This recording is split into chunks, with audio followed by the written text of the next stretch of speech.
Bistado si VP Sara sa pag-aaksaya ng pera ng bayan, mga kakotsero. Hindi lang yan. Hindi lang yan, ha? Hindi lang yan. Siya rin ay bistadong ng gamit ng ibang konsepto. Ginaya yung konsepto ng ibang author para sa kanyang children's book na Isang Kaibigan. Ayun, yan ang problema dyan, mga kotsero eh. Yan ang matinding dyan, maibabanat sa kanya dyan. Kasi mga kotsero, alam naman nating lahat, itong si VP Sara, sumulat daw ng children's book. Oh, may kakayahan pala siyang gumawa. No? May kakayahan pala siyang gumawa ng children's book, mga kotsero. Akalain niyo yun? Ako, mga kotsero, ako lang naman to. Hindi ko naman sinasabi na ito talaga yung nangyari. Pero, ako, may feeling ako na hindi siya sumulat niyan. Oh, sa sobrang busy ba naman niya siya pa susulat niyan. Kutob ko lang naman yun. No? Hindi ko sinasabing yun talaga ang ganap. Hindi ko sinasabing yun na yung totoo. Opinion ko lang naman. Parang hindi naman siya yung sumulat niya. May oras ka pati. Kala ko ba busy ka? But anyway, sabihin na natin siya yung sumulat. Let's play the devil's advocate. Pero ako personally, hindi ko talaga pinapaniwalaan siya ang sumulat niyan. Pero sabihin na natin siya ang sumulat niyan. Nabisto siya sa pag-aaksaya ng pera ng bayan. Oo. At hindi lang yun nga. Tulad na sinabi ko kanina, posible pang kinopya niya yan. Yung konsepto ni ng loro at ng kwago kay Auli. Si Auli isang children's book din na isinulat ng isang banyaga. Grabe siya. Pero balikan natin ng konti ang history, mga kotsero. Kasi nag-umpisa lahat ng ito kahapon. Isang araw pala, noong August 20. Doon sa hearing. Konting background lang ulit para lang hindi natin nakakalimutan kung kailan ito nag-umpisa. Nung hearing po kasi ng isang araw para sa budget ng Office of the Vice President, tinanong po si Sara Duterte kung anong pakay o ano yung, di pala pakay, ano yung kwento sa likod ng kanyang libro na Isang Kaibigan. Oo, yun. Isang Kaibigan. Hindi ko niya sinagot yung tanong. Ang simple-simple lang ako ng tanong, mga kotsero. Ang simple ng tanong. Ang tanong ay ano ang tungkol saan ang kwento ng iyong libro na Isang Kaibigan? Ang sinagot, pinupolitika niyo yung budget namin sa OBP. Langyato si Sara. Sagot bobo ang sagot na bobo. Grabe siya. Oo, ganun. Tapos, tinanong siya ulit, binigyan siya ng pagkakataon para sagutin yan. Ang sinasagot niya talaga, ang taas na sinagot niya, may utang na loob daw si Risa sa kanya. Naniningil lang utang na loob. Siguro sa isip niya, loko to si Risa, walang utang na loob Kaya nga siya naging senador dahil sa akin. Tapos ngayon, gigisain pa ako sa budget hearing. Parang ganun yung kwento. Hindi ko naman alam kung yun talaga tumatakbo sa isip ni Sara, pero parang ganun na nga. Ngayon, mga kotsero, nung tinanong siya, paulit-ulit siyang tinanong tungkol dun sa konsepto ng libro, ano bang kwento niyan, etc., etc. Ang sagot ni Sara, bibigyan ko na lang kayo lahat ng kopya. Kayo magbasa. Ay, mahirap pa lang magkwento, no? Mahirap pa lang sabihin yung konsepto at kwento ng kanyang isinulat. Ngayon, mga kotsero, kahapon, nakakuha na ng kopya si Risa Ontiveros nung tawag dito, nung Isang Kaibigan. At bago natin puntahan pala yung sinabi ni Risa Ontiveros, painggan muna natin kung ano yung sinabi ng mga balita tungkol doon sa dahil sa viral book na yan. Habang humingi ng budget ang isang opisyal ng pamahalaan para sa sarili niyang libro, narito ang aking report. Isang Kaibigan. Wow. Yan ang pamagat ng kontrobersyal na librong isinulat ni Vice President Sara Duterte. Tungkol ito sa ibong si Kwago, na maraming kaibigang iba pang ibon. Hinagupit sila ng bagyo na sumira sa pugad nito hanggang sa iwan siya ng kanyang mga kaibigan. Pero bumalik ang isa sa mga kaibigan niyang ibon na si Loro at tinulungan si Kwago na muling buuin ang kanyang pugad. Ang mensahe ng libro, pagkakaibigan at paggawa ng kabutihan sa kapwa. Sa uling pahina, makikita ang larawan ni VP Sara na may nakasulat na isa raw siyang tunay na kaibigan. 10 milyong piso ang hinihingi na... Nagpapatawa ka ba, VP? Isa raw siyang tunay na kaibigan. Diyos ko, tanga lang maniniwala sa iyo dyan. Mga hindi lang updated sa maniniwala sa iyo dyan, sa politika ng Pilipinas. Oo. Walang maniniwala sa iyo dyan, VP. Oo. Ang lakas magbuhat ng bangko, di ba? Imagine, mga kotsero. Siya na yung sumulat ng libro ng isang kaibigan. Siya na yung sumulat niyan. Siya na yung sumulat, tapos pinuri pa niya yung kanyang sarili. Siya ay isang tunay na kaibigan. Ito si Sara Duterte, bla bla bla bla bla. Siya ay isang tunay na kaibigan. Ito, ayan. Si Inday Sara ang ika-15 pangalawang Pangulo ng Pilipinas. Siya rin ay naging alkalde ng lungsod ng Davao at kalihim ng kagawaran ng edukasyon. Siya ay isang tunay na kaibigan. Ay, wow! Oo. Alam niyo yung naalala ko dito? Alala niyo yung mga comics nila? Teka nga, hanapin ko nga. Wait. Yan. Ere. Alala niyo to? Sa gitna ng unos.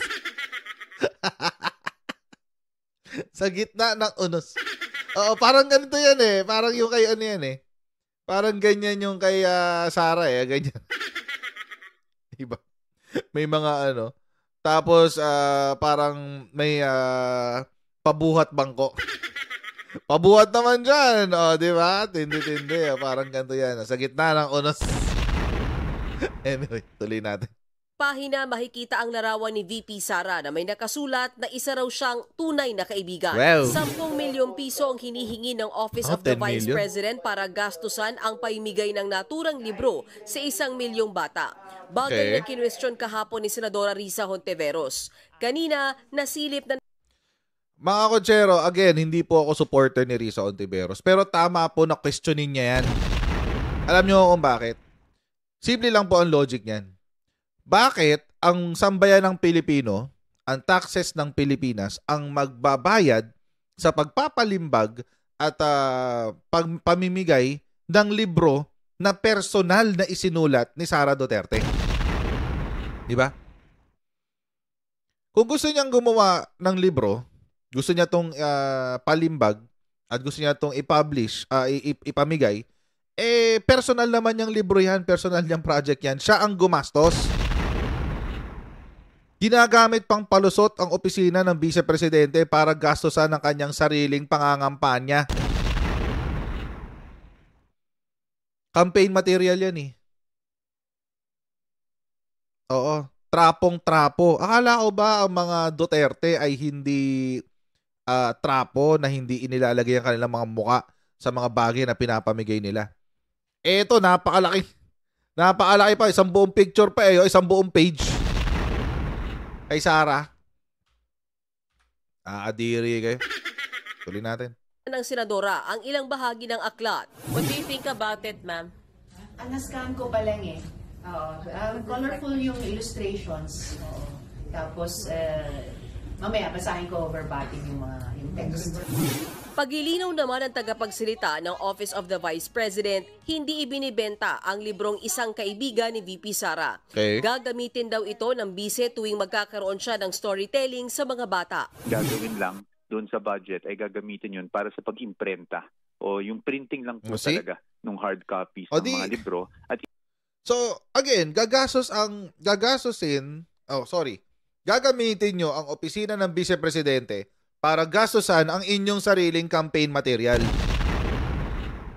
Malayo pa po ang 2028, mga ma'am sir. Baka naman, tutok muna kayo sa pagsiservisyo. Oo, 4 years pa po. May 4 na taon pa po kayo. Alam nyo ang pinakamagandang pangampanya? Performance. Resulta. Tulong sa sambayan ng Pilipino. Hindi ito. Napakawalang kwenta na ito. Ilalagay ito sa mga bag Dahil tuwing nagkakaroon po ng pagbibigay ng pagbabago bags, ay meron din pong storytelling ang ating Vice President. Ayon pa. Okay, so may storytelling. Kasi kaninong budget kinukuha yung pagbabago na bag? So OVP rin? Buti pa yung bag kahit paano, merong may silbi yan eh. Lalagyanan ng gamit ng mga bata. Etong libro na to, anong gagawin nito? Wala yan eh. Campaign material lang yan, guys. Pa kay POA, 50 pesos ang magagastos sa bawat kopya ng aklat. Pero para kay Senadora Hontiveros, hindi pa rin niya palulusutin ang 10 milyong pisong hinihingi ng OVP para sa naturang libro. Masyado raw itong malaki at hindi raw tama na humihingi ang isang opisyal ng gobyerno sa pondo ng bayan para maglathala ng isinulat niyang libro. Ang dito lang kasi, textbook ba yan? Approved ba ng DepEd? Naku, kung pag-usapan natin yung textbook problem ng DepEd, yung nakaraang 2 taon, ang daming problema, di ba? 10 million, maliit kung sa textbooks kabuang budget ng DepEd, pero hindi siya barya. At 10 million na galing sa buwis ng mamamayan. So, alam nyo, again, I hate to agree with Risa Hontiveros. Sinabi ko na ito na isang araw eh. Itong mismo sinasabi ni Risa Hontiveros, binanggit ko na ho ito na isang araw. Sa dinami-dami ng pwedeng gastusan ng OVP, bakit yung libro ni Sara? Bakit hindi sa textbooks? Tinabi ko na ho yan, nag-live tayo na isang araw eh.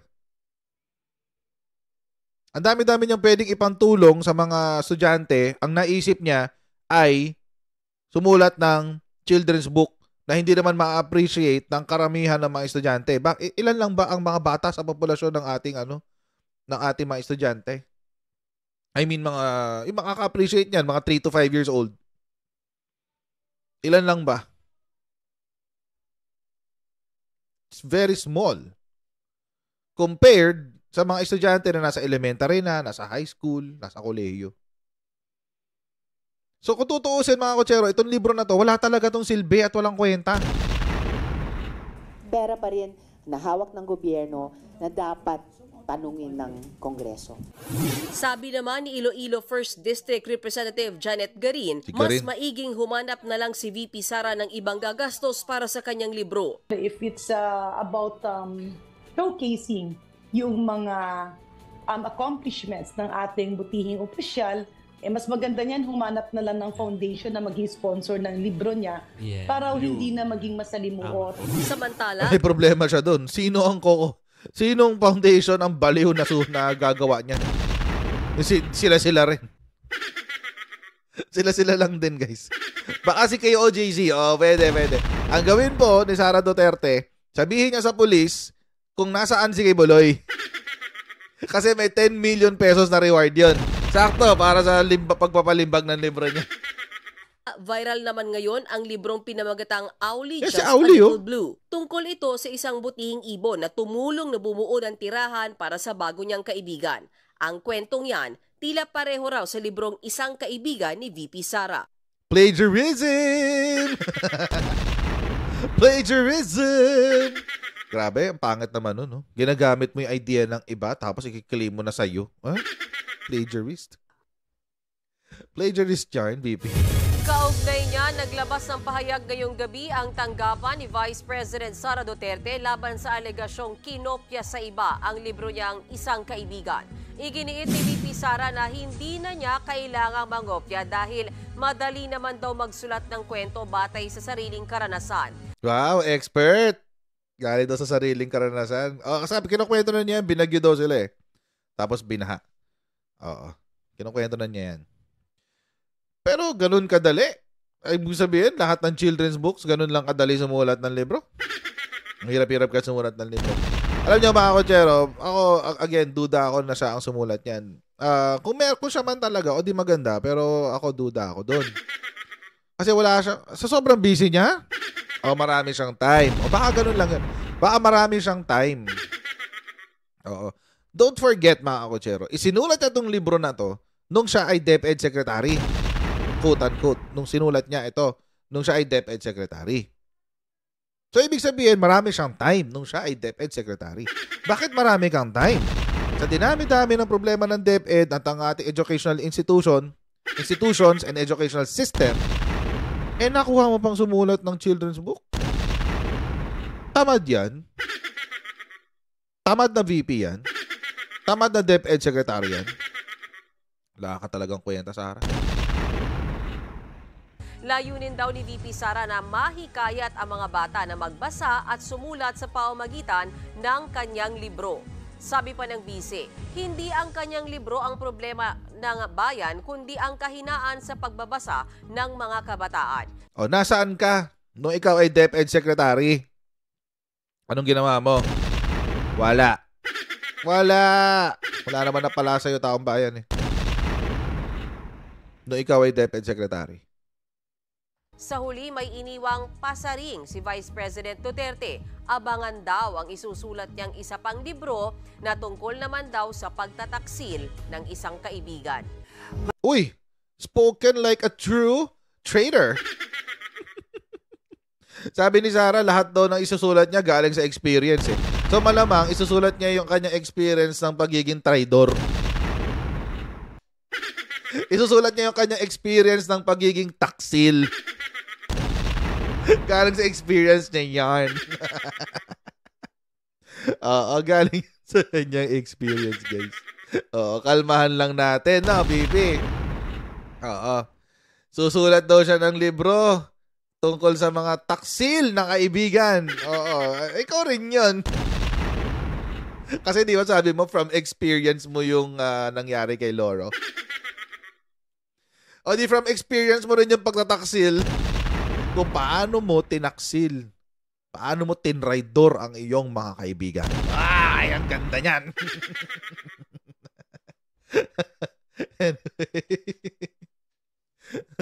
Lang kwenta talaga to si Sara, mga kutsero. Ayun na nga ang mangyayari dyan. So ngayon, anong ending? Ang ending ay pipigilan daw talaga ni Risa Hontiveros yung pagpapalimbag niya, yung 10 million pesos na budget. Kasi alam nyo, mga kutsero, again, I do not agree with the political ideology of Risa Hontiveros, but on this specific issue, I would kakampihan ko si Risa sa issue na to. Kasi napakawalang kwenta ng libro. Sa dinami-dami ng pwede mong gawin, yung libro mo na hindi pa mapapakinabangan ng karamihan ng mga estudyante. Also, mga kutsero, pinopromote mo ay yung sarili para sa yung potential na pagtakbo sa 2028. Wow. Ang tigas ng Fez. So mga kutsero, ganito lang po muna tayo sa ating video. Huwag niyo pong kalimutan mag-like, mag-share at mag-subscribe sa ating Coach Chad YouTube channel. Pa-follow tayo sa ating Facebook page para lagi updated sa mga ganap sa ating channel. Now, see all of you in our next Coach Chad Live. God bless and see you next time, guys. Bye.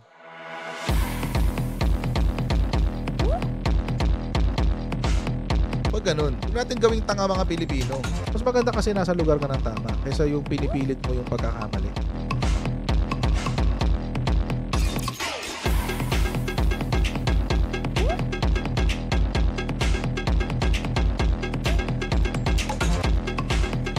Are they willing to go that far? Hindi makakalimutan ng Pilipino yan hanggat di nasasagot niya. Sino ngayon nagsasabi ng totoo?